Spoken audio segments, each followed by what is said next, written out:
Բարի երեկո հարգելի ընկերներ, այսօր մենք հյուրընկալել ենք պարոն Պիետրո Շաքարյանին։ Պարոն Շաքարյանը ավագ գիտաշխատող է Սանկտ Պետերբուրգի բարձրագույն տնտեսական համալսարանում։ Welcome, Pietro. Thank you, Arthur. It's great to be on your show. Hardly my show. Yeah, absolutely, yeah. Pleasure to have you, and thanks for coming to Armenia. Oh, and thanks for participating in our conference. It's always a pleasure to come to Armenia. So I know it is. Thank you. Well, my first question would be regarding velvet revolutions historically. I mean, we've seen them now. It's a process that's been taking place in the former Soviet Union and other countries, the Arab Spring, yes, velvet revolutions. What is your general take on it? Because right now, in Armenia, we've seen the consequences of our so-called velvet revolution. In Georgia, there's some pretty alarming events. I hope it doesn't turn into another Maidan for the Georgians. What do you think it is? Is this really the desire of Western liberal democracies to spread democracy and human rights on the territory of the former Soviet Union, or is there a kind of another agenda behind it? There are two points I would like to highlight. First of all, number one, as when we talk about the Western perspective on this and the Western position on this, of course, this is, as what I see, this is geopolitically motivated, because when we look at the NGOs that often are their funding sources are Western funding sources. They instigate these so-called color revolutions or velvet revolutions to create a geopolitical outcome in these former Soviet countries that benefits the Western powers politically, geopolitically, right? So that's point number one. Point number two, the other interesting element of this trend of the so-called color or velvet revolutions. And there's a great sociologist, Vladimir Ischenko, who has written about this, where he emphasizes how that these so-called revolutions, even though they're framed against corruption and they're against injustice and inequality and all this, that in the end what they do is they only reinforce the post-Soviet condition. So the problems that emerged in these countries with the dissolution of the USSR, including, let's say, the vanishing of the common market, the common economy, the loss of jobs, the loss of opportunities. We see this all over the place. We see it certainly in Armenia, we see it in Ukraine, in Georgia, and so on and so forth. That really all these velvet revolutions do is they reinforce that, because usually the elites who come into power, they're not only in favor of advancing Western geopolitical interests, but they're also in favor of advancing kind of a neoliberal economic model, a model that favors the market above all, and that does not look necessarily at the common good, right?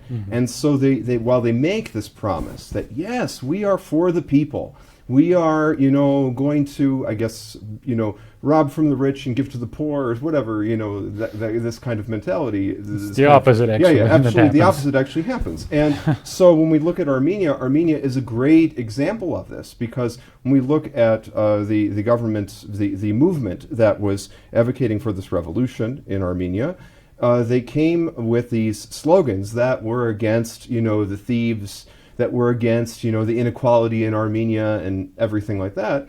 But yet, what do we see? We see a deepening of inequality in Armenia. And it's not just something you can just measure alone by statistics. All you have to do is go into the regions. I mean, well, you've been to the regions of Armenia many times since the so-called revolution began. It's pretty scary. It's pretty scary. And I have been, for example, like I was in Sunik recently.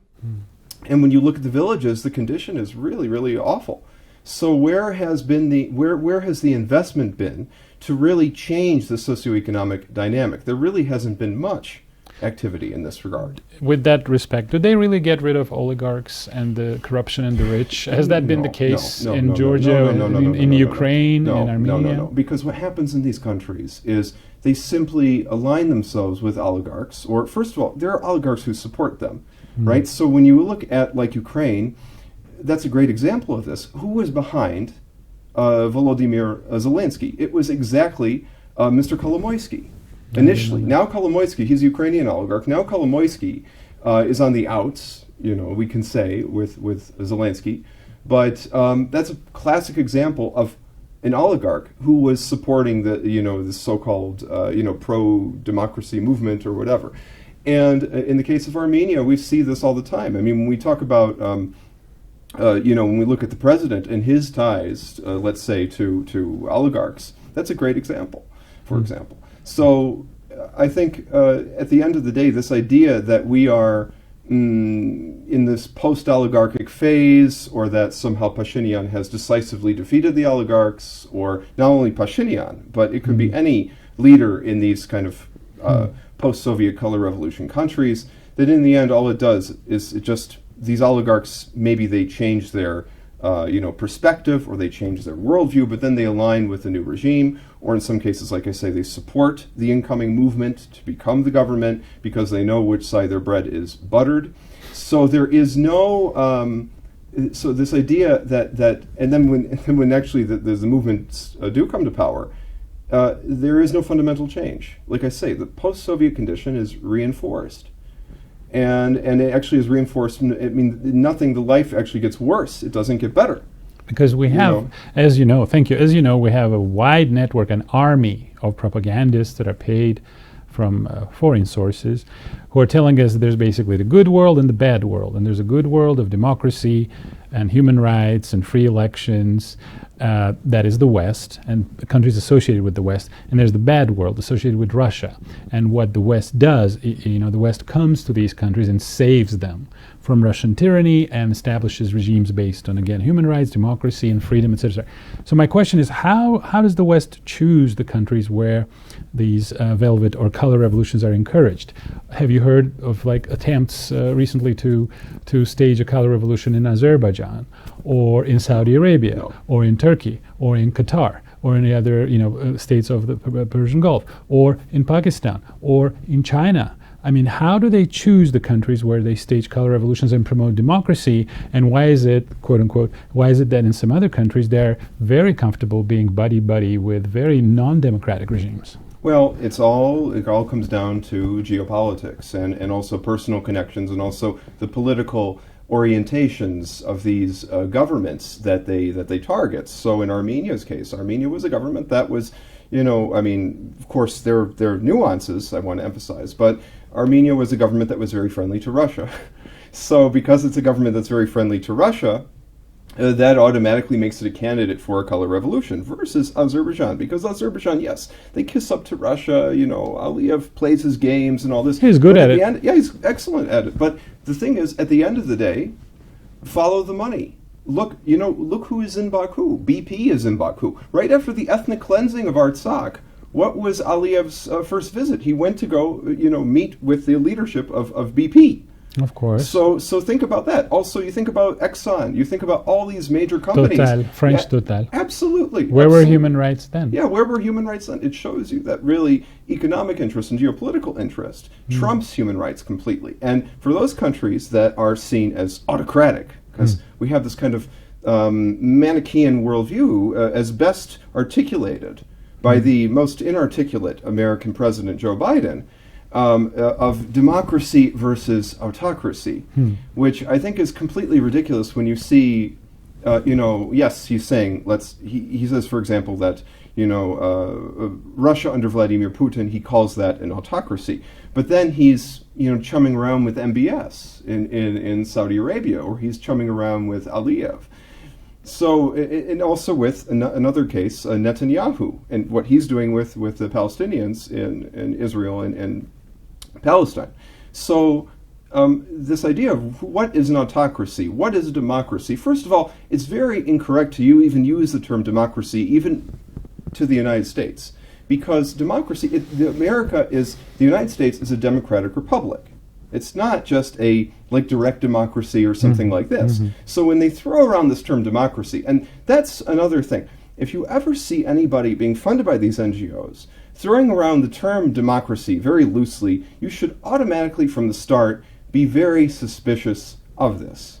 Because democracy, as a kind of a vague feel-good term, it doesn't, especially when behind it is also this ideology that is neoliberal, that would promote inequality, that would not promote, let's say, democracy, economic mobility, democracy in an economic sense for people in regions, then I would be very, very wary of that. I would be wary of so-called Democrats, quote unquote, not only with a capital D, but also a lowercase d, coming bearing gifts of cookies. If we look at Victoria Nuland and her infamous role in the Maidan, and not only John McCain and many others. So yes, absolutely.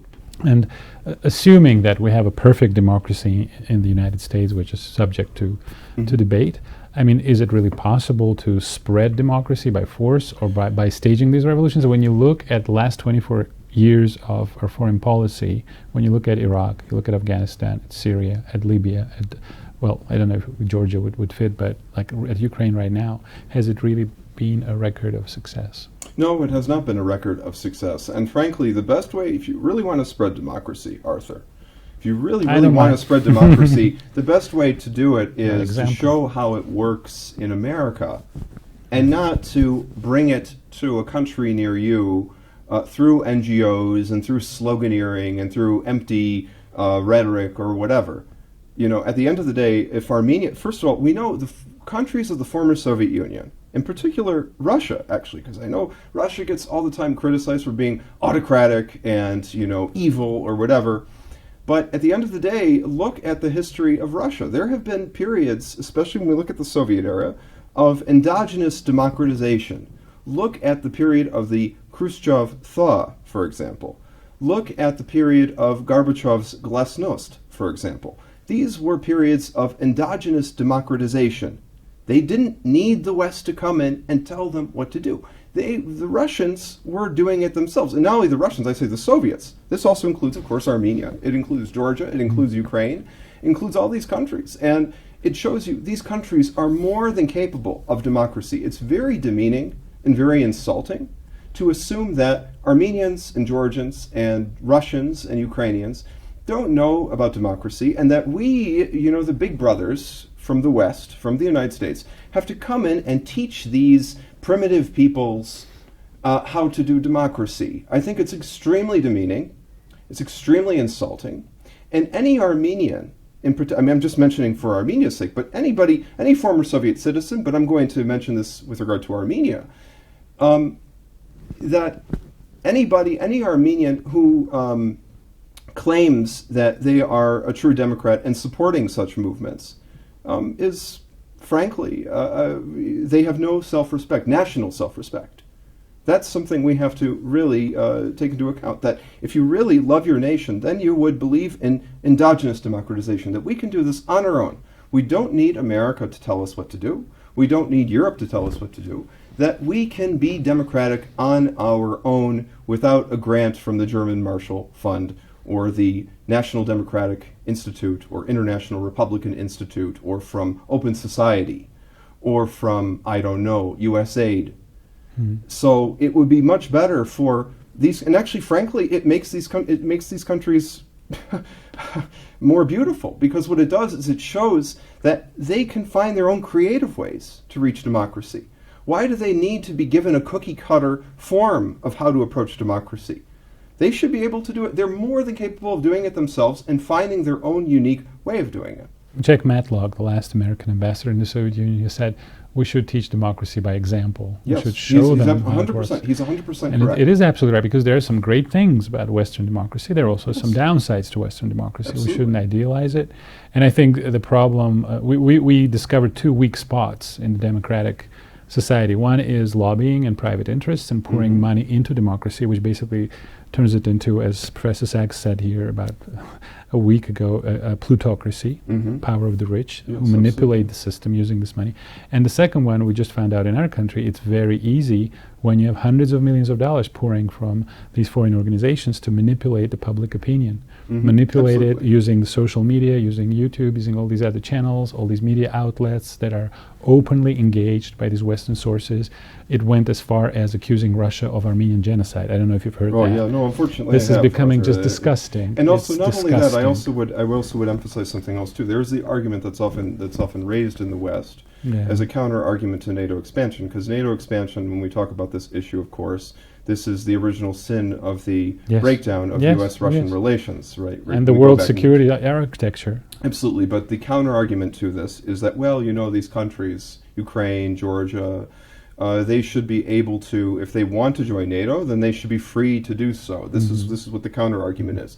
Well, that's all fine and good, but this is after a process by which these NGOs manipulate the public opinion to become pro-NATO. Consent. Yeah. It's like they manufacture consent. And this is exactly what happens. They mold the public opinion until it becomes exactly what they want.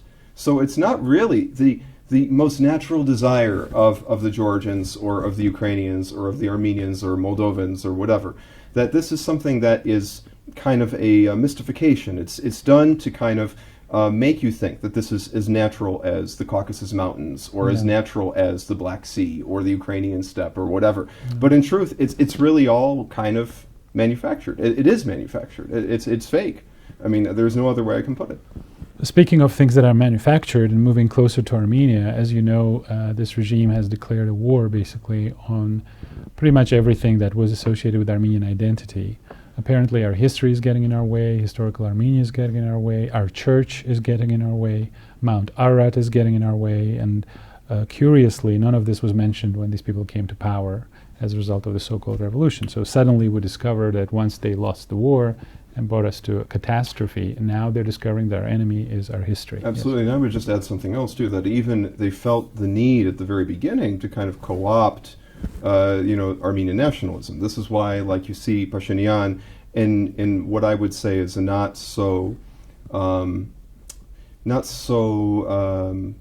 kind of genuine way, claim that Artsakh is Armenia. It was very provocative. Well, he's a but demagogue. Also he had a whole period there before he came to power where he was saying very anti-Artsakhsy statements. Yeah, right? He vilified them. He demonized them. But the idea was, for that moment, he wanted to kind of co-opt the Armenian nationalism. Another example is the imagery of Pashinyan, because during the Velvet Revolution, he donned a beard, he had a bandage on his hand. The idea was to mimic the look of Monty Mokonian from the First Artsakh War. He had a good PR team, didn't he? He had an excellent PR team. And now, apparently, he feels comfortable enough that he doesn't need to do that anymore. And so now he's going clean-shaven again. So it's really very easy to manipulate people, yes. Because if we heard this back in 2018, these people wouldn't have stayed on stage for too long. They would have gotten some really rough treatment. I mean, we saw actually a whole succession of oppositional movements before Pashinyan. I mean, most infamously, the Bada evolution of Rafi Hovhannisyan, which did not really succeed. It did not really go that far.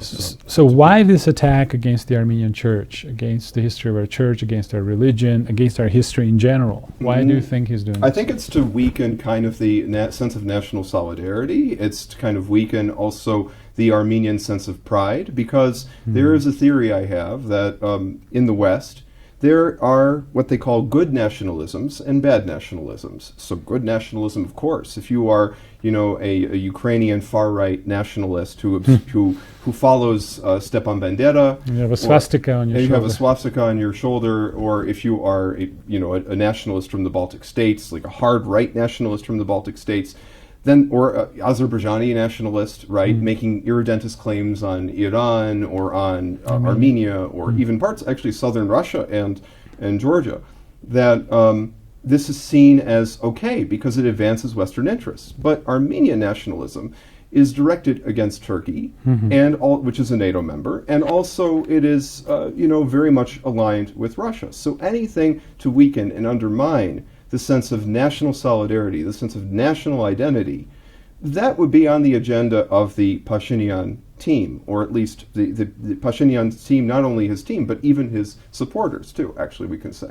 That they're advancing this idea to weaken the Armenian identity and to make Armenia to make the Armenia more pliable to Western interests and to strengthen the hand of Azerbaijan and Turkey, and by extension, NATO. And to your knowledge, the previous three presidents, did they really press an irredentist agenda against Turkey? Did they make any claims on Turkey? Did they say that we want Western Armenia back? Did they want to reconquer Ararat? Did they say any of these things? No. The closest anybody came to that was Rafi Hovhannisyan. Again, I use that because he was always talking about, reclaiming the Western Armenia, the Ottoman Armenia. But no post-Soviet Armenian leadership has ever done this. They've never claimed, the Turkish Armenia. We also should note the Artsakh issue was never an irredentist issue.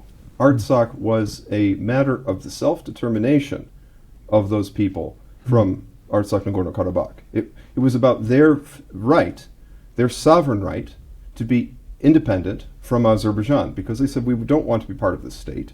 We want to be ourselves. We want to pursue our own future. And I can't think, frankly, Arthur, of anything more democratic than that. If you read the history, and if you know the history of the Artsakh movement, not only as it relates to Armenia, but certainly within Artsakh itself, the Nagorno-Karabakh itself, it's extraordinarily inspiring. It's a great and inspiring story of democracy, of an effort of these people to push against the status quo. It was incredibly brave in February 1988 when the people of Karabakh decided, in defiance of Baku, to unify their homeland with the Armenian Republic. That was incredibly bold, incredibly gutsy, and inspiring.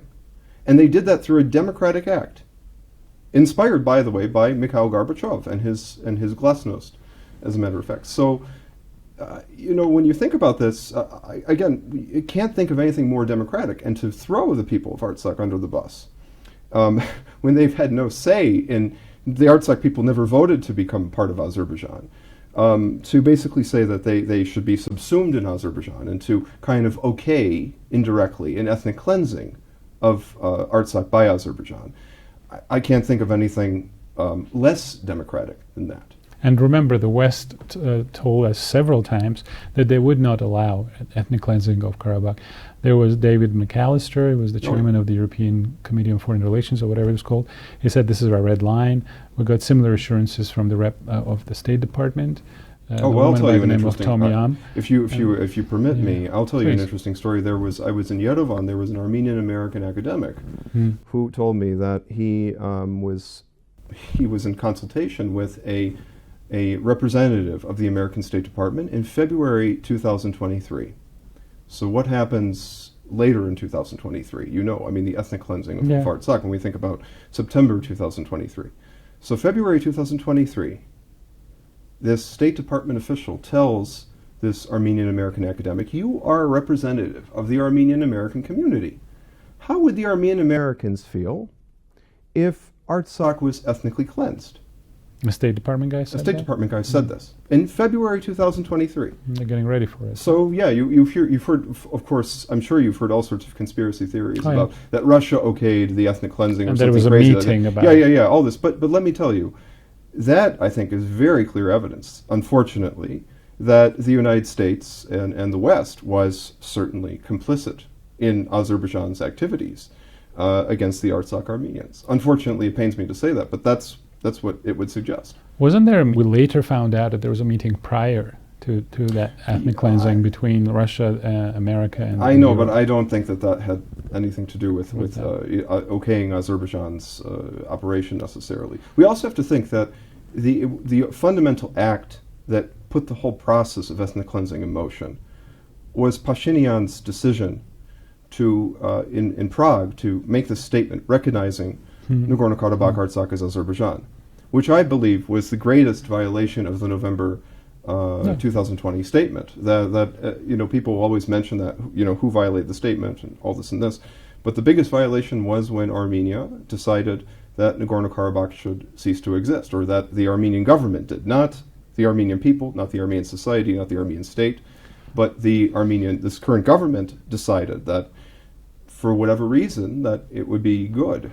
Does it make sense to you? Sorry, I didn't mean to cut you off. Does it make sense to you that there's a representative of the European Community or Union sitting there, and there's the president of France, and our president is basically giving away this entire enclave with 120,000 people in it, and they're sitting next to him, and no question is raised as to their security. What will happen to these people? Yeah, was that question asked? Was it answered? were there any guarantees? I've actually heard that Macron was shocked that Pashinyan did not protect his own people, that he didn't make any point to protect his own people. Now, of course, it's also important to highlight the fact that the Europeans did not issue much of, did not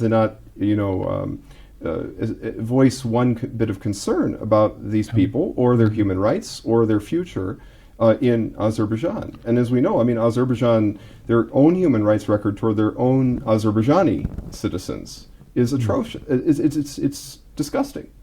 And does it make sense to you that in Kosovo in the 90s, the West backed the secessionists and in fact used exorbitant military force, and they bombed Belgrade for I think 2 months or more, destroyed also they bombed the Chinese embassy too, don't forget. And the Chinese embassy, yes. And in the end, they forced Serbs to give up Kosovo and forced Albanians to come back. Yep. But in our case, not only are they not bombing anybody, they're not even admitting that there was ethnic cleansing. And the State Department representative said, we still don't know why they left their homes, which is like adding insult to injury.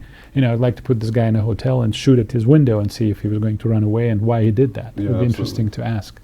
So does it make sense to you that there is such a difference in standards, how Kosovo was treated and how we were treated? Is it because they were pro-Russian, maybe? Karabakh Armenians? Absolutely. They were pro-Russian. I mean, you remember there was a very famous post that was made on Telegram by Margarita Simonyan, where she shared in Stepanakert this, in front of the Tatikiev Papik monument, they had a gigantic Z, which of course, as we know, is the Russian victory symbol with regard to the special military operation in Ukraine. So again, and also the Artsakh Armenians have a long history of being pro-Russian going back centuries. We look at Peter the Great's Caspian campaign, or also known as the Persian campaign of the 1720s. The Artsakh Meliks were aligned with Russia at that point. They played a key role in bringing Russia to the Caucasus originally. This is also something important to highlight. So, of course, they were the most pro-Russian element. I mean, they are still the most pro-Russian element in the Caucasus. Why did Russia let this happen then? Russia, unfortunately, because it's tied up in Ukraine. And I think that Russia's attitude was, leading up to this whole situation, it's almost like, again, this idea of the very famous Sergei Eisenstein film from 1938, Alexander Nevsky, where basically he's visited by the Mongols. The Mongols, want the Russians to be subservient to them and so on and so forth. And then when the Mongols leave, one of Nevsky's allies tells him, look, it's time to fight the Mongols, look how they disrespect us, and so on and so forth. Well, Nevsky says, well, yes, we will fight them, but now is not the time. We have a more pressing enemy to deal with, the German Teutonic Knights, and we have to focus on that.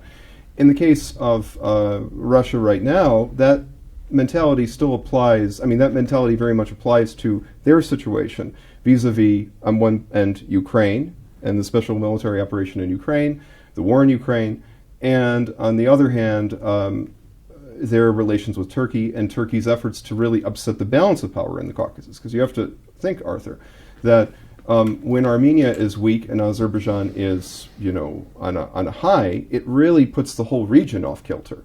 Russia, for now, in absence of a real pro-Armenian government in Yerevan, has decided to offset Azerbaijan's influence by cultivating stronger ties with Iran.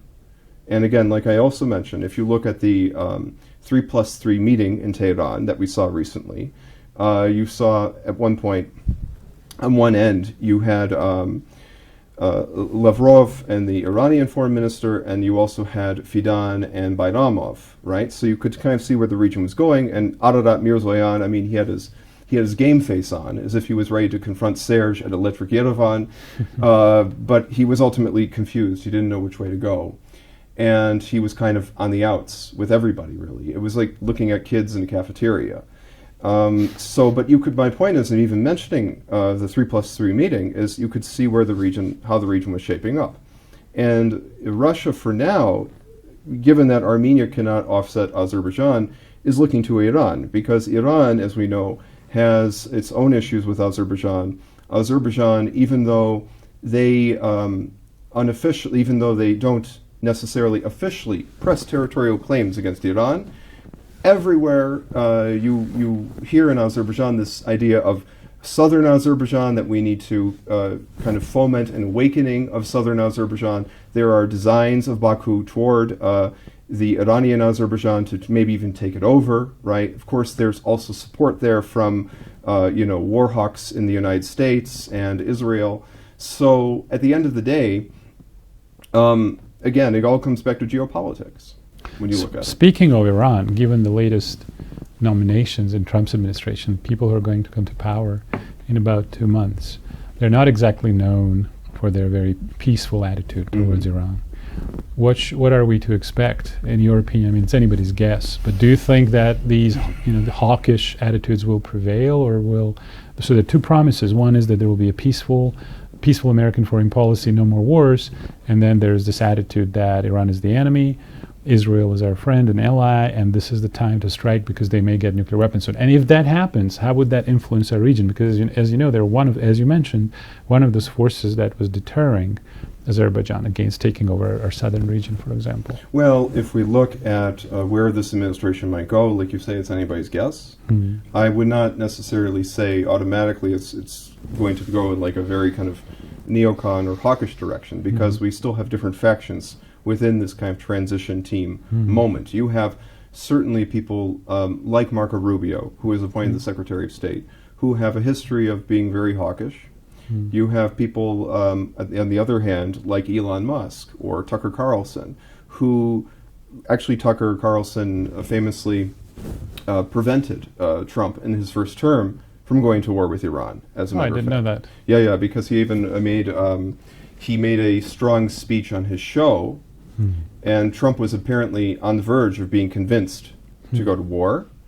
And I think Bolton was instrumental in this, but John Bolton, that is, for our viewers who might not know who this is. Neocons. But neocons were on the verge of convincing him to do that, and Tucker went on his show and said, well, this is not what they call America First, that you should pull back and that we should not get involved in this disastrous war in Iran. So there are different, factions within Trump's administration, incoming administration, that we see. Trump himself said, I'm going to stop all the wars. But then how does he square that with some of his appointees who have a history of being neoconservatives, who have a history of being very pro-hawkish, and who also have a history of advocating for more wars? Absolutely. I mean, it comes down to this. So, but I wouldn't say automatically just the fact that he's appointed those people to positions of influence means that automatically that's what we should expect. There is some kind of give and take, to be completely objective. I'm not going to say it's going to be, although I think that it is helpful to be a little pessimistic and then be pleasantly surprised if something works out better than we've anticipated. And coming to our another important neighbor in the region, Turkey, this regime is making all possible attempts to improve our relationship with Turkey. What do you think it would take, and how many concessions do we need to make to improve our relationship with Turkey? I mean, we're talking about forgetting genocide, for taking Arat off our state emblem, editing our textbooks, editing maps of historical Armenia, declaring that we have no claims on Azerbaijan. I mean, that's one probably more reasonable way of doing this. Then giving up our constitution, changing our constitution, because Turkey is backing Azerbaijan 100%.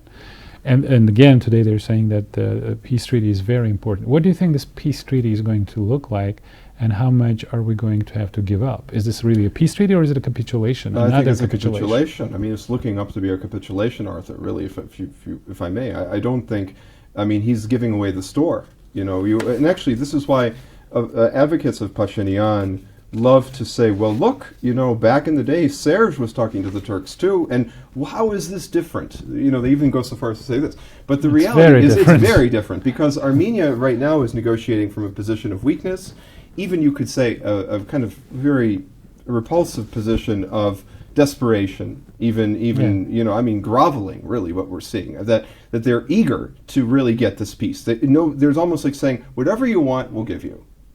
And also, what is this? What's the effect of this? So you think about the Turks and the Azerbaijanis. They view Armenia as, especially Azerbaijan in particular, they view Armenia as the enemy. And they don't respect the Armenian leadership. This just makes them respect the Armenian leadership and the Armenian people much less, absolutely. So of course, they're not going to give them everything they want. They're going to keep on demanding more, because they don't respect Pashinyan. And Pashinyan, even if, let's say, if Pashinyan or his team, they're watching the show, then, they should be aware of that. This is what's happening. They don't respect them. This is a sign of disrespect. If they keep on, moving the target, so to speak, I mean, they're not interested in establishing a final peace. No. They want to juice this for all it's worth. As a historian, as someone who's very familiar with Russian history, does that not remind you of something? You said they're desperate for peace. There were some people desperate for peace in Russia in 1918. Yes, absolutely. The And actually, Treaty. this is a great example to highlight, because I often think about this in relation to Armenia. When you look at Brest-Litovsk, how much was given away? But the Russian people actually, and the different political factions in Russia, immediately reacted, saying, "This is way too much. This is our. This is like they would think this is Ukraine, or maybe Belarus. These areas, these are fundamental to us. We can't just let this go. No. We're going to fight for this, and we should. I mean, by rights for Armenians should be thinking more like this too. That we can't just. I mean, if these are our territories from time immemorial, where Armenians in Artsakh especially, they've been living there continuously since as far as we can remember. And just to give that away, I mean, and same thing also we can say about Sunik. Sunik and Artsakh, going back, like I say, to the Peter the Great's Persian campaign or Caspian campaign, the Maliks of Sunik and Artsakh were the forces that helped bring Peter into the Caucasus. They helped bring the Russians into the Caucasus.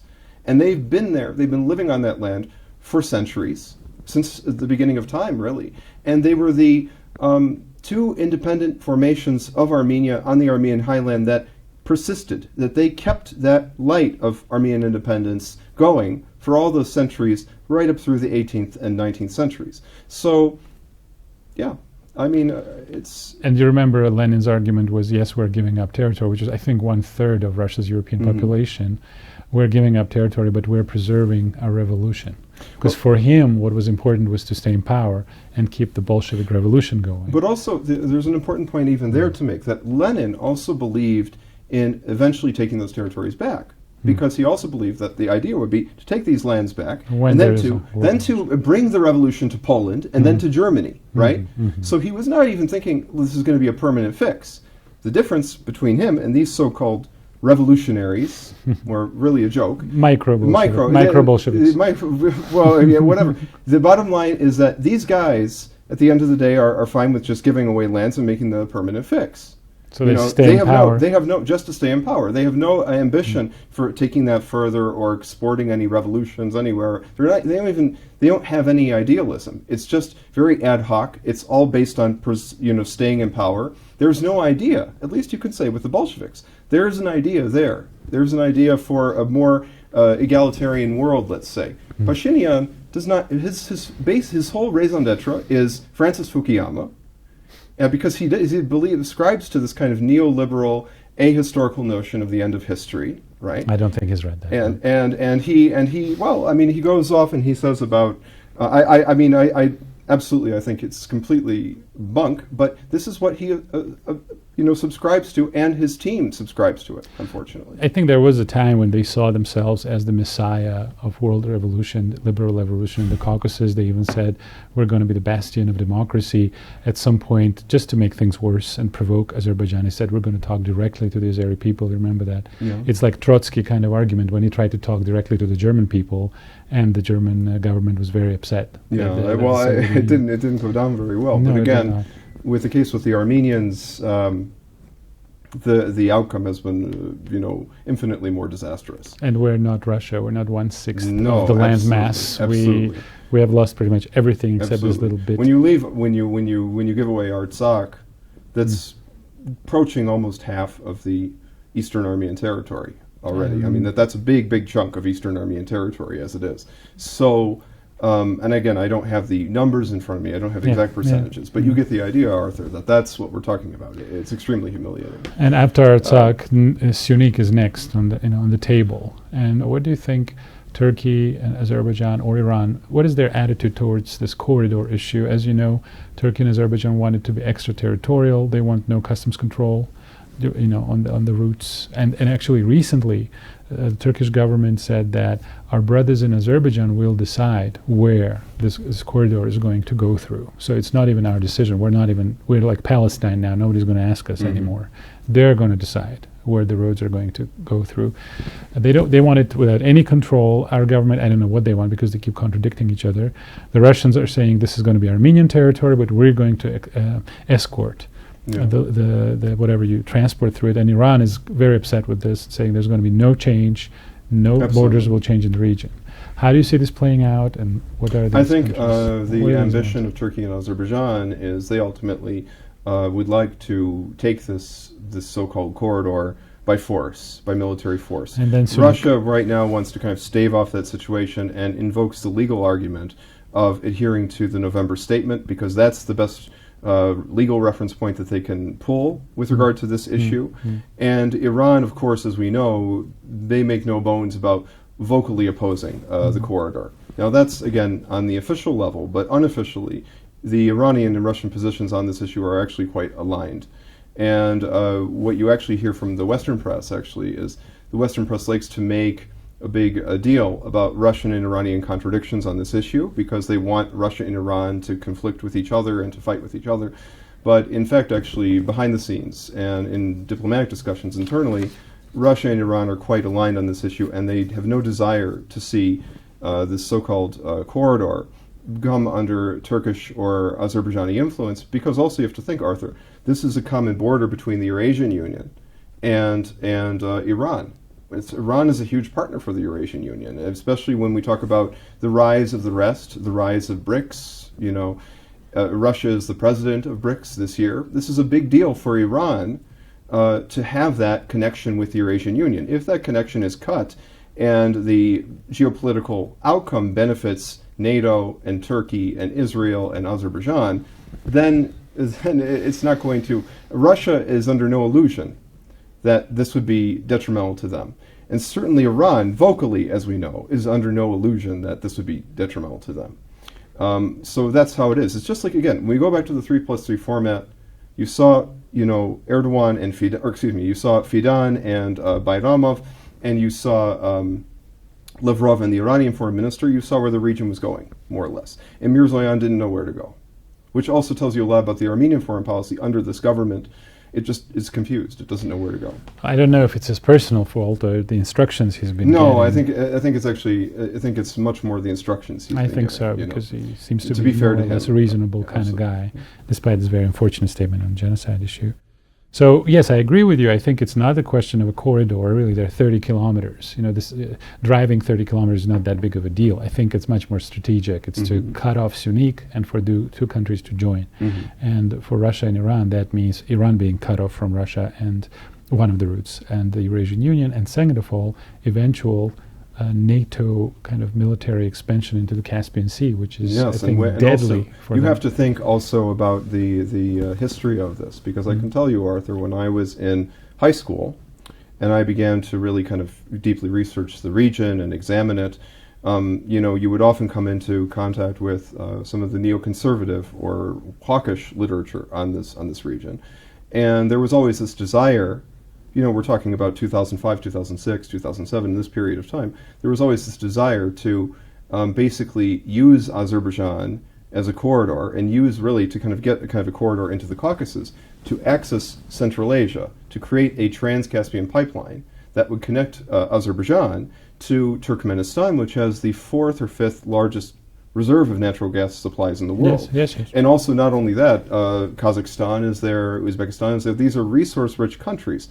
And so why would the West be so interested in that? The idea was to really undermine the energy dependence of Europe on Russia. That the idea would be to weaken Russia's influence in Europe, and also weaken Russia's influence in Central Asia at the same time, and also kick Russia out of the Caucasus. Yes. And unfortunately, we can see that the actions of this current Armenian government, even if you look at the map of the so-called crossroads of peace, even the northern arrow, which is toward Georgia, first of all, there's no arrow toward Russia, but the northern arrow toward Georgia is pointing not only north, but northwest, toward the Black Sea. Not to so Russia. Again, it seems that this government, through its actions and through its expressed ideas, is very much aligned with the vision of the war hawks in the United States, unfortunately. And now that Trump is elected and the Biden administration is on its way out, there's panic in Armenia, as you know, among the pro-Western, Western-funded NGOs.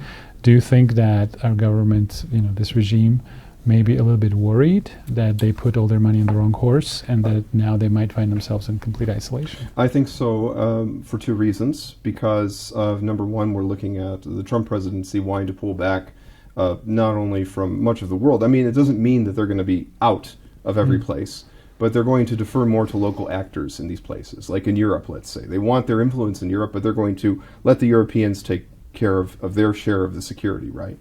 And in that context, you can see them dialing down their influence or their interest in the Caucasus. So that's number one, if we're talking about Trump and the so-called America First vision. Number two is also the developments in the war in Ukraine. And if Russia comes out victorious in the war in Ukraine, and Russia is doing quite well right now, that will not bode well for for this current government's vision of the future of the region. Plus, also you have to think, Arthur, the other thing which makes this whole idea very ridiculous and pie in the sky is, sure, they gave away Artsakh.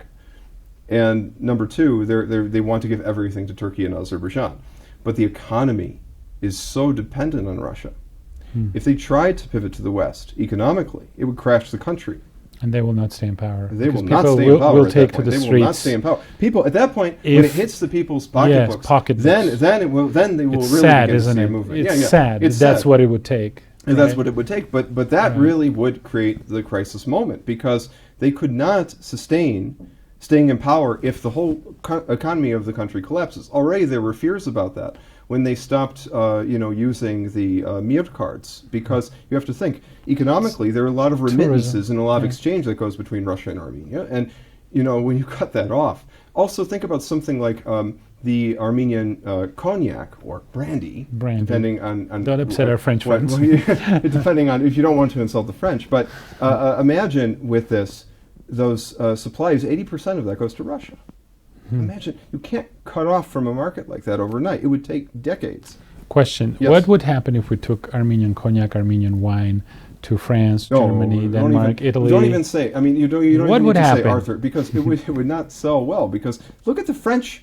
They will throw it out of the store. Absolutely, because look at, so I'm very proud of the Armenian wine industry. I'm a big advocate of the Armenian wine industry. I know you are. I have very close friends in Vino. I'm always there.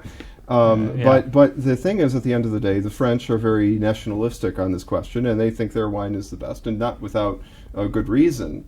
And they will not dump their own domestic wine, produced in the south of France, for Armenian wine, no. Or they will not dump the French cognac for Armenian cognac or Armenian brandy or whatever you have. Can you see them? Can you see them take off Saint-Emilion and Beaujolais and Sancerre and Bourgogne? They take it off the shelf and they put Caras and they put Takar and they put Zara. Do you see that? Will this happen? It will never happen. So why are we living in this la la land? Why do we dream about becoming part of the European Union, part of the European market? Why? I really don't understand this, Arthur. And also when you look at even the cases of, let's say, the Baltic countries, where they joined the EU, look at the out-migration from the Baltic countries. One of the biggest national security problems Armenia has is out-migration. Yes. And you would think that, especially with this government, which comes to power on promises that we're going to invest in regions, we're going to advocate for the poor and strengthen equality among citizens and all this, that at the end of the day, what do? I mean, they look at the conditions of the regions, look at the conditions of the villages, and actually compare that, by the way. Your viewers would find this most interesting.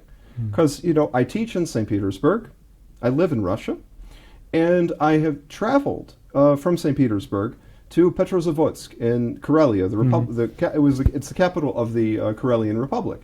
And so I went through I took a train and went through the Len Oblast, the Leningrad Oblast, and the Karelian Republic, and you look outside the window, you look at the Russian villages. Now, I'm not saying this is all of Russia, because Russia's a huge country. It's not every inch of Russia. But on that train ride alone, you saw villages that were well kept, freshly painted houses, freshly planted flowers. When you go to Sunik, you don't necessarily see that, to put it lightly. You see you see heartbreak. I mean, that when you look there, you see a tragedy. It's crazy poverty. It's terrible poverty. Absolutely. And why do I raise this issue in connection with the EU? Because the Baltic states, the out-migration of the youth, of young people from those countries to Western Europe is tremendous. They even have a joke in Latvia that the last that the last Latvian to leave Riga airport should turn off the light. We had that joke here too. Yeah, and so for Armenia, imagine we have an out-migration issue, to put it lightly. And for us to join EU, that's not going to help the problem. It's going to exacerbate the problem. If it happens, which is not going to happen in another 10 years or 15 years. I can assure you that Armenia, I was actually talking recently to my friend Sergei Minasyan of the Caucasus Institute, and he was telling me that really don't expect any of these countries to join EU. Ukraine will never join EU. Georgia will never join EU. Armenia will never join EU. They won't join EU. It's unrealistic to think about it. You shouldn't even put the idea on the table. We shouldn't even think about it. Yet you have these guys who, as you accurately say, they're living in la-la land. Even more so when they actually believe the French are going to come in and save them from Azerbaijan or Turkey or whatever. And the bottom line is they're not going to do that, because look at the basic geography, and also even look at the history. Look at what happened to Kilikia. I mean, I don't need to remind our viewers about that, but look at the fate of Kilikia, and where were the French then? And I don't mean to kind of disparage. I don't mean to disparage the French. No, they're great people. They're just not here. They're just not here. They're far away, and they can't help it. That's geography. And sure, the cultural connection with the Armenians is, of course, very important for France and for Armenia. Yeah. But it doesn't go beyond the cultural connection. We're not going to throw Charles Navour recording their LPs at them when they cross the border, right? Absolutely. I don't think the Azerbaijani army is too crazy about "For me, formidable" or any of these that's not going to stop them, I don't right? think it's going to stop them at all. Right. So yes, absolutely. All right. Last two questions. I know that you have to go to the airport. So well, you want to also ask about Urartu. This is actually quite interesting. Yes. Well, apparently now we're changing in our textbooks. We're changing the way we portray Urartu and the map of Urartu, so that I think we're underlying the fact that it was not really Armenian.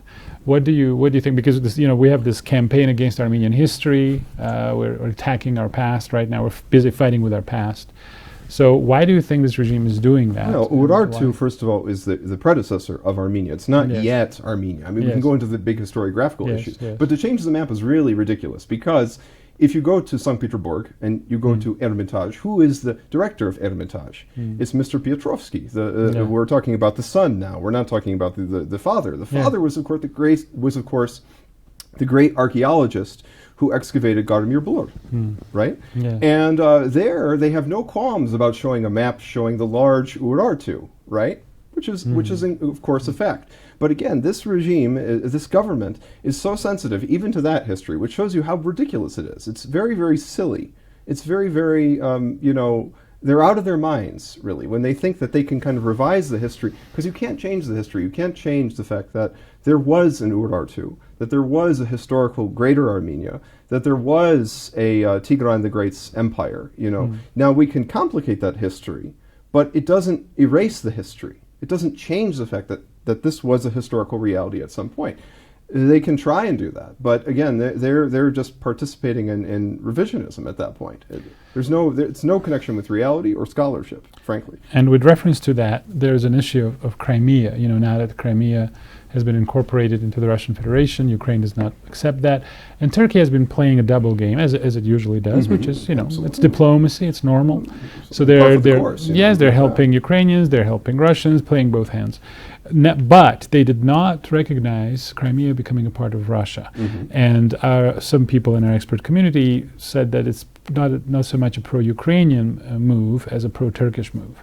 What do you think? Why are they doing this? What is their agenda with regard to the Crimea? Well, the Crimean issue is a complex problem, and I think that I don't think, at this point especially, given everything Armenia has been through, I don't think it would be unreasonable for Armenia to recognize Crimea as part of Russia. First of all, that's the reality. It's not going to change.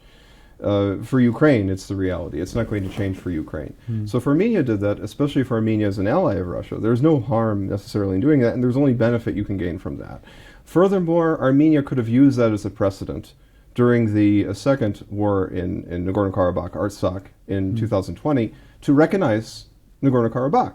This actually brings up a very important question that even President Putin raised. Why did Armenia not recognize Karabakh during the war? Even when you talk about former governments of Armenia, they were saying if Karabakh is under severe threat, which it certainly was at that time in 2020, then we would recognize Karabakh as part of as not as part of Armenia, but as being an independent state. And yet this was not done by Pashinyan's government. And the absence of such a step is really quite puzzling and really quite, it's really quite, it makes you think. I wouldn't say it's necessarily puzzling, but it makes you think about maybe the objectives of this government. That whole war was very puzzling. Absolutely. Refusing the military maneuvers that were offered by Russia and CSTO, warning about the war. And not only refusing, they received warnings from Russia and the CSTO. They received warnings from the Armenian military. Right. And we see what the outcome of the war was. And didn't stop the war, at least twice. It was almost like as if you could get the sense that they wanted that, and they almost like they wanted to get rid of it. Yes. I think, because they saw as a Russian lever.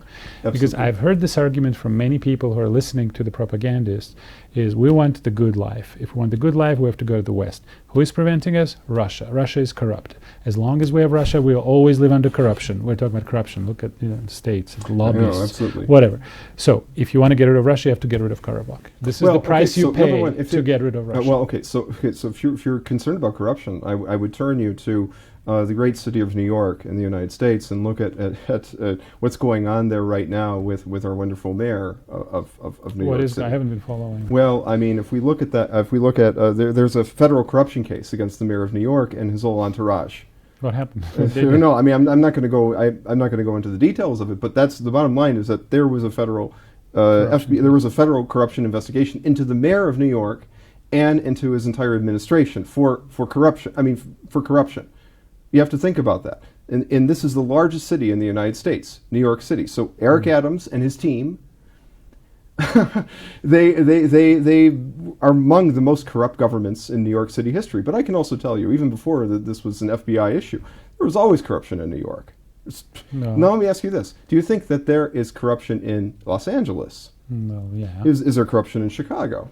We can go on and on about this, but there are corruption. There are these cities in America, like I mentioned at another interview with you. They're run by political machines. Look at Boston, Massachusetts. Look at Philadelphia. Look at Cleveland. Look at all these different cities. Detroit also. Well, there are many more problems there, to discuss. But again, the corruption is not the be-all and end-all of everything. And what about, let's say, the economic opportunities of citizens? Look at Sunik. What economic opportunities has this government created? They think that if we give away Artsakh, that people would live instantaneously. That's what they told us. The good life. That's what they Whatever told the us. good life means. Maybe you can define that for me, because I don't know what the good life means. Well, the promises were that money will start pouring in, investment is going to start coming in. Let's go. We will not fight anymore. Azerbaijanis will be our friends. They will open the borders. So nothing like that. None of it like that has happened.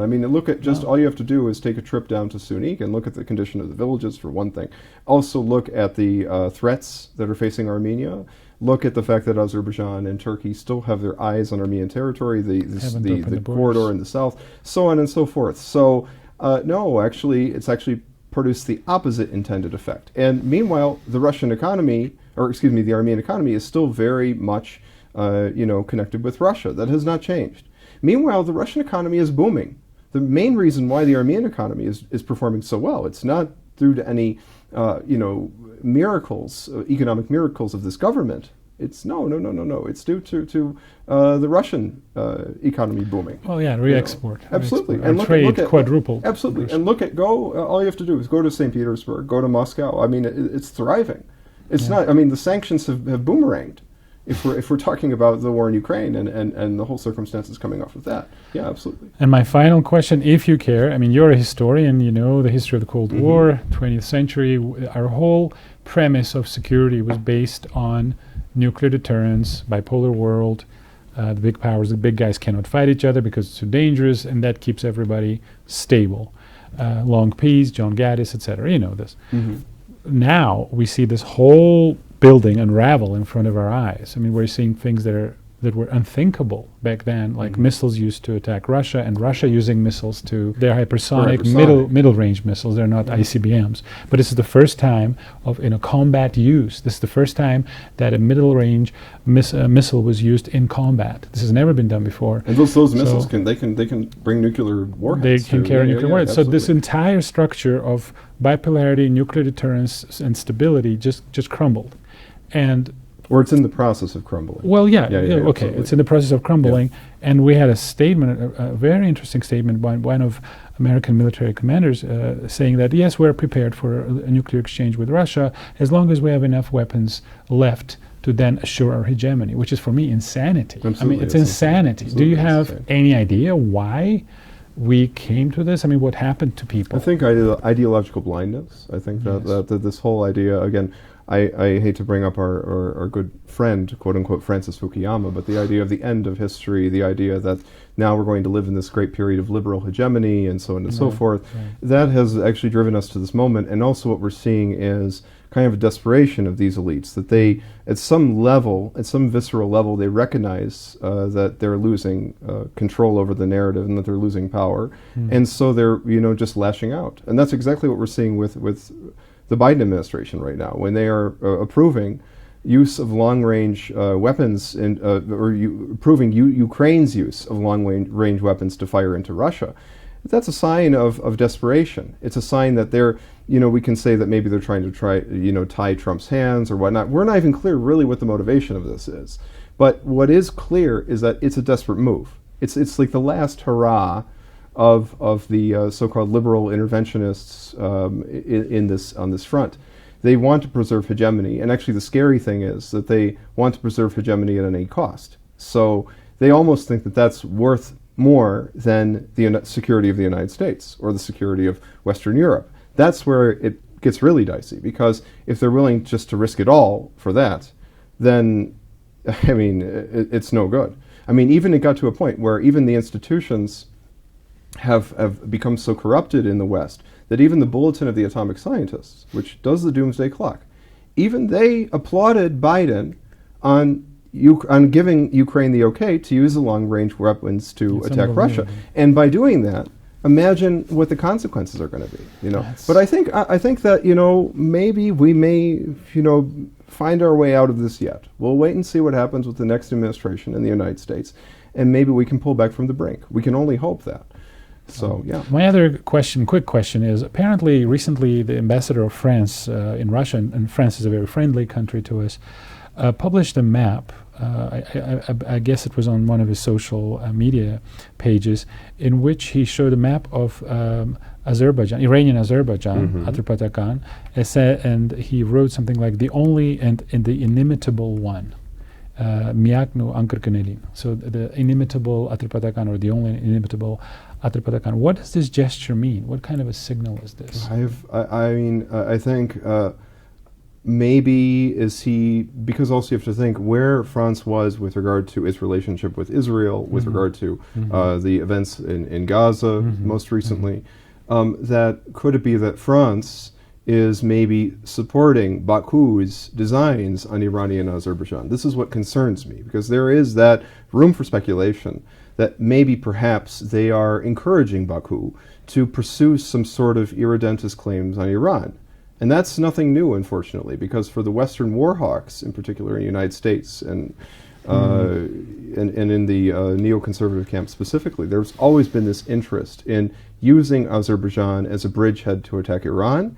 And actually, of all the irredentist claims in the Caucasus region, because of course we know there's Greater Armenia, there's Greater Georgia, but the difference with that and the Greater Azerbaijan is the Greater Azerbaijan is backed up by demographic claims. And there could be immense possibilities for destabilization with that.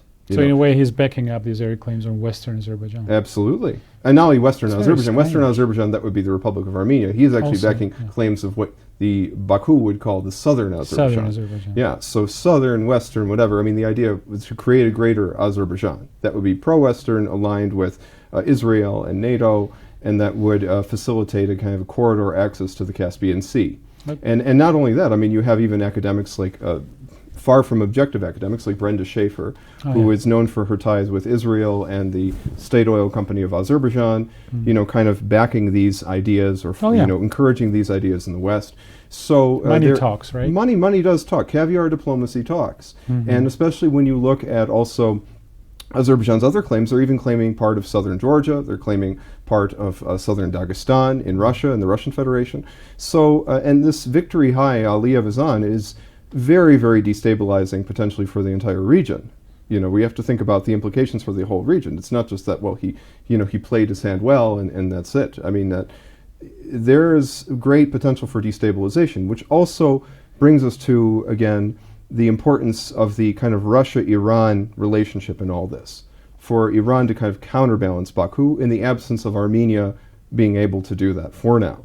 But this is very concerning that the West is backing this up, because it could mean, that that would be one of the potential fronts that could be used against Iran. And it's surprising that France, a friendly country to Armenia, is being so provocative. Usually, we would think of France as a more moderate, country that had a restraining influence on this aggressive moves by other countries. But now it's becoming a very ardent supporter. But also, you have to think that the French, unfortunately, this current French government has also advised the Armenian government to give up Artsakh. So there was also that we also have to consider. That at the end of the day, they were there when it happened. Yeah. At the end of the day, the geopolitical interest, the larger geopolitical or imperial interest in maybe counteracting Russia or counteracting Iran trumps any kind of altruistic concern for Armenians in Karabakh or Armenians in Armenia or Armenians in Sunik or whatever. And that's actually how we have to look at this. This is really, really rather concerning. And Aliyev has a big appetite. And the West, unfortunately, is showing him the menu. That this is all what we can offer you potentially. This is how I would interpret this. Now, maybe he'll pull back and say, "Well, I didn't really mean to say this" or whatnot. But still, it doesn't look good, unfortunately. It's quite surprising. Yeah. And there was also a statement by the Russian intelligence service. One of the dignitaries said that this government is leading Armenia to national suicide, and responding to the signals sent from the United States, forcing Armenians to give up parts of its national identity, and leading Armenians to national suicide. The Russians are saying this. Yeah, absolutely. How would you comment on that? Well, I would say, for one thing, it shows that they really know the situation on the ground. The Russian intelligence, certainly, I'm sure they have their information coming from Armenia. They understand what this is. And I think it is meant to be, for the Russian intelligence, it's not news, but it's meant to be, why do they publish it publicly? This is the big question. Because, again, this is like something that they're telling themselves, that this is information they're receiving. Why publish it? Why make a big deal about it publicly? Because they're trying to tell the Armenian public, this government is leading you down the primrose path to self-destruction. You should do something about it. You, the Armenian people, should take your fate into your own hands. Don't let this happen. There's a reason why they make this public. Plus, also, too, it in some ways might be intended to soften some of the policies of the Armenian government, because if they see that the Armenian government is maybe considering X, Y, and Z, then their public statement will probably put a wet blanket on some of those ideas, right? And it's like similar to when like Ukraine is contemplating a certain kind of attack on Russia, an especially provocative attack, let's say on Zaporozhye nuclear power plant or something like that, and the Russian intelligence releases a dispatch about it, that this is going to happen, they're going to organize a provocation, all that, a false flag or something, and then it never happens. Then they're just like, it's like, neutralized before it can even be materialized. And that's, I think, what we're seeing here. I think that they're trying to kind of, first of all, warn the Armenian public. These guys are not acting in your national interests or in your best interest. But secondly, if there is something being considered by the Armenian government that's especially egregious, they're trying to kind of, put a wet blanket on that. And also even, I think the idea might be to let forces who might be traditionally patriotic within the Armenian government understand that don't be a participant in this effort to lead your nation down the primrose path toward national abyss. Well, certainly hope that they get the message. Thank you so much again, Pietro. You're welcome very much. A great Arthur. trip, and we hope to welcome you here again. Thank you. Soon. Pleasure to be here. Thank you. Thank you. Իսկ մեր ընկերների ուզում եմ հիշեցնել, որ մենք խոսում ենք Պիետրո Շաքարյանի հետ։ Շնորհակալություն։